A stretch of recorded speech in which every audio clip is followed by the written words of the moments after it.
Governor Arif Muhammad Khan നാളെ ഔദ്യോഗിക യാത്രയയപ്പ്. രാജ്ഭവനിൽ വൈകിട്ട് 4:30-ക്കാണ് ചടങ്ങ്. രാജേന്ദ്ര വിശ്വനാഥ് അർലേക്കറെ പുതിയ ഗവർണറായി നിയമിച്ചെങ്കിലും ആരിഫ് മുഹമ്മദ് ഖാൻ എന്ന് ചുമതലയൊഴിയുമെന്നത് സംബന്ധിച്ച് അനിശ്ചിതത്വം നിലനിന്നിരുന്നു.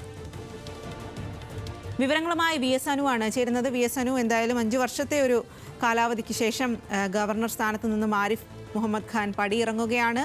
ഈ ഒരു സമയത്ത് ഏതു രീതിയിലാണ് അദ്ദേഹത്തിന്റെ പ്രവർത്തനത്തെ നമുക്ക് ഓർത്തെടുക്കാനായിട്ട് സാധിക്കുന്നത്? എപ്പോഴാണ് ചടങ്ങുകൾ ഉണ്ടാകുക?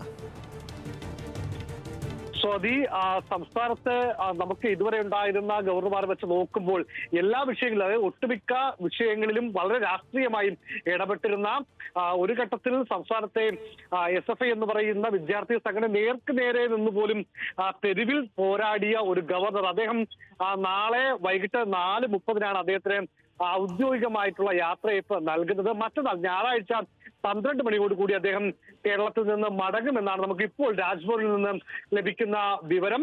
മാത്രമല്ല, 2-ാം തീയതിയാണ് പുതിയ ഗവർണറായി രാജേന്ദ്ര അർലേക്കർ ചുമതലയേൽക്കുന്നത് എന്നുള്ള കാര്യവും ഇപ്പോൾ രാജ്ഭവനിൽ നിന്ന് മനസ്സിലാക്കാൻ സാധിക്കുന്നുണ്ട്. വലിയ രാഷ്ട്രീയ പല ഘട്ടങ്ങളിൽ ഇപ്പോൾ നിയമസഭയിൽ നയപ്രഖ്യാപനത്തിൽ നിന്ന് പോലും വിട്ടുനിൽക്കുന്ന, അല്ലെങ്കിൽ വിട്ടുനിൽക്കുമെന്ന് പ്രതിനിധീകരിപ്പിച്ച പല ഘട്ടങ്ങളിൽ നയപ്രഖ്യാപനം വായിക്കാതെ, ചില ഭാഗങ്ങൾ, വിയോജിപ്പുള്ള ഭാഗങ്ങൾ വായിക്കാതെ വിട്ടുപോയ, നിരവധി തവണ സംസ്ഥാന സർക്കാരുമായി രാഷ്ട്രീയ നിയമ പോരാട്ടങ്ങൾ നടത്തിയ ഒരു ഗവർണറാണ് ആരിഫ് മുഹമ്മദ് ഖാൻ. അദ്ദേഹമാണ് നാളെ അദ്ദേഹത്തിന് ഔദ്യോഗികമായ യാത്രയയപ്പ് നൽകുന്നത്. ഞായറാഴ്ച ഉച്ചയോടുകൂടി അദ്ദേഹം കേരളത്തിൽ നിന്ന് മടങ്ങുകയും ചെയ്യും. സ്വാതി. ശരി, VS അനു, നാളെ കേരള ഗവർണർ ആരിഫ് മുഹമ്മദ് ഖാൻ ഔദ്യോഗിക യാത്രയയപ്പ് നൽകും.